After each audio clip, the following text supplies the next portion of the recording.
Hello students, आज हमारा topic start हुआ है ट्रांसपोज ऑफ ए मैट्रिक्स। ठीक है, किसी मैट्रिक्स का ट्रांसपोज हमें फाइंड करना। तो देखिए डेफिनेशन से इसकी स्टार्ट करते हैं। इसकी डेफिनेशन दे रखी है, let A be a matrix. मान लिया कि ए एक मैट्रिक्स है m क्रॉस n ऑर्डर की, ठीक है, या m by n ऑर्डर की। Then the matrix obtained by interchanging the row and columns of A is called the transpose of A।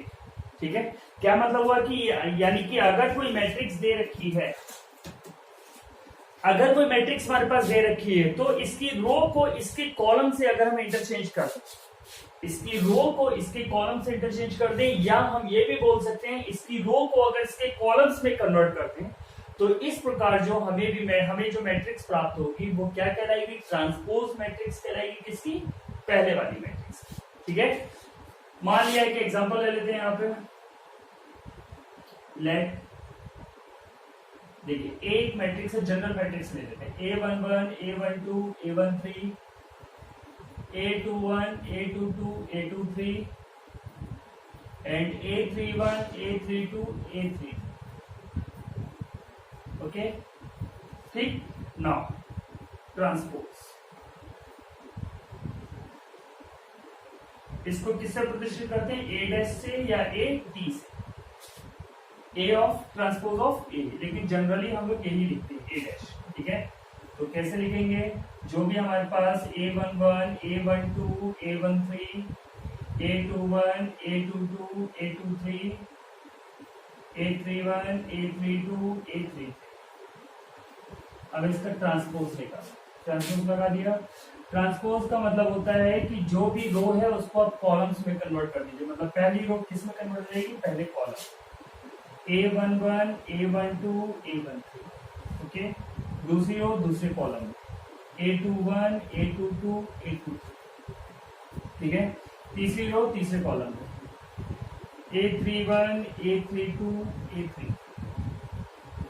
ठीक, ये क्या हो गया? ट्रांसपोज हो गया किसी भी मैट्रिक्स का। अब देखिए इन एलिमेंट्स को जरा हम देखते हैं।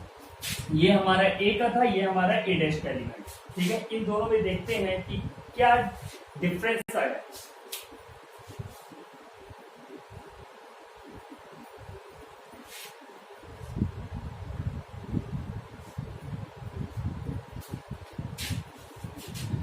चलिए इन दोनों में डिफरेंस देखते हैं कि ए और ए डैश में क्या है। देखिए फर्स्ट एलिमेंट यहाँ A1, यहाँ भी फर्स्ट एलिमेंट A1। यहाँ देखिए A12, यहाँ क्या हो गया? A21। मतलब इसके जो चेंज होगा 1 2 की जगह क्या हो गया? 2 1। यानी कि पहले जहां A13 था अब वहां पे क्या आ गया? A31। देखो इंटरचेंज हो गया। इसको पकड़ लेते हैं। यहाँ पहले क्या था? A21, अब क्या हो गया? यहाँ पर A1। यहाँ क्या था? A23, यहाँ पे क्या हो गया? A3। ठीक है, बस इसमें हम ये ध्यान रखना है कि इसके डायगोनल एलिमेंट्स जो होते हैं वो इंटरचेंज नहीं हो पाते हैं। क्यों? देखिए A11 को जैसे A12 को उल्टा करेंगे तो क्या आ जाएगा? A21 आ गया। A23 को उल्टा करा क्या आ जाएगा? 32 आ गया। A31 को उल्टा करेंगे क्या आ जाएगा? 13 आ गया। अब बताइए A11 को उल्टा करेंगे तो A11 ही आएगा, इसलिए वही रहा। A22 को उल्टा कीजिएगा 22 ही आएगा, 33 को उल्टा कीजिएगा 33 ही आएगा। ठीक है, यानी कि यहाँ पे समझ में आया डिफरेंस। तो यहाँ पर हम देख सकते हैं कि इसका जो सिर्फ इसकी जो रोज है वो किस में कन्वर्ट हो रही है?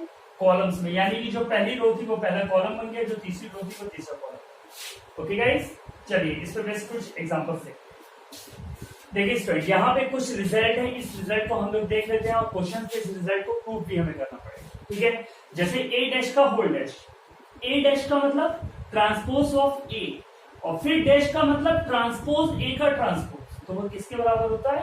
ए के बराबर। ठीक है, के ए डैश, के ए का होल डैश इक्वल्स टू के ए डैश। ठीक है, क्या मतलब हुआ? अगर कोई मैट्रिक्स है उसमें अगर हम किसी नंबर से मल्टीप्लाई कराएं और फिर उसका ट्रांसपोज करें तो जो भी रिजल्ट आएगा, या अगर कोई मैट्रिक्स ए है तो पहले हम उसका ट्रांसपोज कर दें, उसके बाद उस नंबर से मल्टीप्लाई कराएं, तो इस कंडीशन में ये दोनों आपस में क्या रहेंगे? सेम रहेंगे। सारे क्वेश्चंस हमें एक्सरसाइज में एग्जांपल्स पे दे रखे हैं प्रूफ करने के लिए। ये चारों चीजें एक क्वेश्चन दे दिया जाएगा, वेरीफाई किया जाएगा। जैसे कि हमने देखिए क्वेश्चन नंबर 4 यहाँ लिख दिया, वो रिजल्ट 3 को हमारा वेरीफाई करना है। रिजल्ट 3 क्या करता है? a प्लस बी का whole dash equals to a dash plus B dash. अलग अलग डैश कर सकता है, डैश का मतलब ट्रांसपोज। ठीक है, ए इंटू बी का होल डैश मतलब ट्रांसपोज। देखिए जब दो मैट्रिसेस मल्टीप्लाई हुए हों पूरे के ऊपर डैश हो तो हम इसको लिख सकते हैं बी डैश इंटू ए डैश। याद रखिएगा ए डैश इंटू बी डैश नहीं चलता है, क्योंकि बी डैश ए डैश जरूरी नहीं है कि ए डैश और बी डैश के बराबर हो, इसलिए याद रखिएगा ये ए बी है तो यहाँ जो ऑर्डर है वो चेंज हो जाता है, पहले बी और फिर बी डैश इंटू ए डैश। ठीक है गाइस, चलिए अब हम क्वेश्चन नंबर 4 करते हैं। क्वेश्चन नंबर 4 है हमारे पास पी एम क्यू, दो मैट्रिसेस दे रखी है सेम ऑर्डर की। क्या ऑर्डर है इसका 3/2, इसका ऑर्डर क्या है 3/2। हमें वेरीफाई करना है p प्लस क्यू का whole dash equals to p dash plus Q dash. बोलिए कौन सा रिजल्ट को फॉलो कर रहा है ये थर्ड। कैसे करेंगे, चलिए पहले एलएचएस लेके चलते हैं। एलएचएस क्या कहता है, पहले आप p प्लस क्यू निकालिए। चलिए जोड़ दें p plus Q 7 3 10 4 minus 5 minus 1 2 minus 4 minus 2 minus 1 and 0 2 2 5 6 11। ठीक है ना, फिर क्या निकालना है हमें p प्लस क्यू का होल डैश। डैश निकाल देंगे, डैश का मतलब क्या आपको पता है, रो जो है वो किस में कन्वर्ट हो जाएगी, कॉलम। यानी कि ये हो जाएगा 10 minus 1 minus 2 minus 1 and 2। ये हो गया हमारा p प्लस क्यू का होल डैश। ठीक है, अब हम लेके चलेंगे RHS। सबसे पहले हमें क्या निकालना है p डैश। चलिए p डैश निकाल दीजिए, इस पे ट्रांसपोज रो किसमें, कॉलम में। क्या हो जाएगा 3 4 2 minus 1 and 0 5। Okay, and q dash transpose 7 minus 5 minus 4 0 2 6। ठीक है, अब हमें क्या निकालना है p dash plus q dash. जोड़ दीजिए दोनों को, जोड़ो, सीधे से जोड़ेंगे 3 7 10 2 minus 4 minus 2 2 4 5 minus 1 minus 1 and 6 5। देखिए इक्वल आया नहीं आया, इसलिए LHS equals to RHS। Proof हुई थर्ड वाली। इसी तरीके से हमें यहाँ पर चारों कहीं ना कहीं क्वेश्चन हमें मिलेंगे, इस तरीके से हमें इसको क्या करना पड़ेगा, प्रूफ करना। ठीक है गाइस, आगे बढ़ते हैं। नेक्स्ट टॉपिक है हमारे पास सिमेट्रिक मैट्रिसेस। तो सिमेट्रिक मैट्रिसेस क्या होता है, देखिए ऐसी मैट्रिक्स जिसका हम ट्रांसपोज करें। ट्रांसपोज अभी हमने निकाला था, यस, तो अभी हमने ट्रांसपोज निकाला, तो ट्रांसपोज करने में क्या हो गई, अलग मैट्रिक्स हो गई। जो 2/3 की थी वो 3/2 में कन्वर्ट हो जाती है, अलग हो गई। तो ऐसी मैट्रिक्स जिसका हम ट्रांसपोज निकाले, मान लिया कि ए कोई मैट्रिक्स है, let A be a matrix, A be a matrix, then अगर इसका हम ट्रांसपोज निकालें, इस मैट्रिक्स का ट्रांसपोज निकाला वो किसके बराबर आ जाए, अगर ए के ही बराबर आ जाता है तो वो मैट्रिक्स क्या कहलाती है, हमारी सिमेट्रिक मैट्रिक्स कहलाती है। ठीक है गाइस, क्या कहलाती है, सिमेट्रिक मैट्रिक्स। तो देखिए ऐसा तभी पॉसिबल हो सकता है जब जो भी हमारे पास मैट्रिक्स दे रखी हो उसका जो ऑर्डर हो वो क्या होना चाहिए, एक स्क्वायर मैट्रिक्स होनी चाहिए। यानी कि ऑर्डर का 2/2 हो, 3/3 हो, 4/4 हो, क्योंकि 2/2 को कन्वर्ट करोगे तो वो 2/2 में ही कन्वर्ट होगी, 3/3 को कन्वर्ट करोगे तो वो 3/3 में ही कन्वर्ट होगी। ठीक है, तो ऐसी मैट्रिक्स जिसका हम ट्रांसपोज निकालेंगे तो उसका ट्रांसपोज जो है वो अपनी पहले वाली मैट्रिक्स के अगर बराबर आता है तो वो मैट्रिक्स क्या कहलाएगी, सिमेट्रिक मैट्रिक्स कहलाएगी। कौन, ए। ठीक है, तो if A dash equals to A, या हम इसको ऐसे भी लिख सकते हैं कि if A equals to A dash, then A is called symmetric matrix,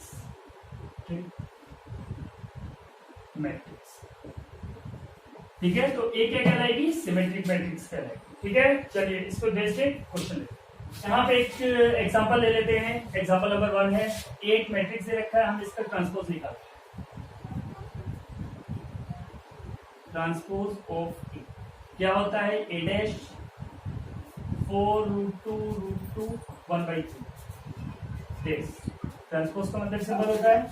चलिए इसका ट्रांसपोज करेंगे तो रो जो है वो कॉलम में कन्वर्ट हो जाएगा, 4√2√2 1/3।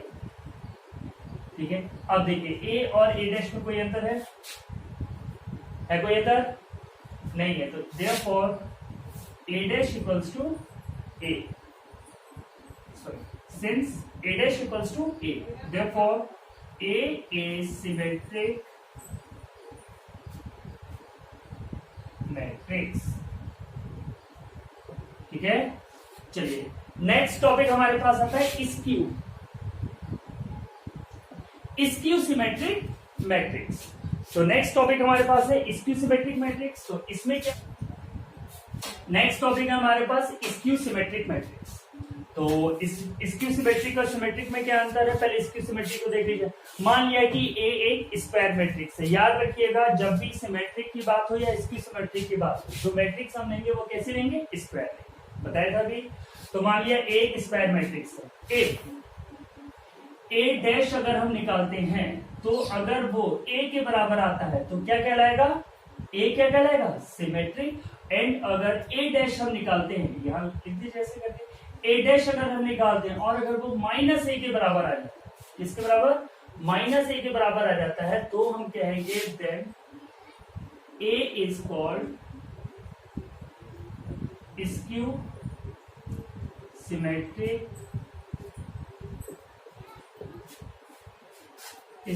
Symmetric matrix.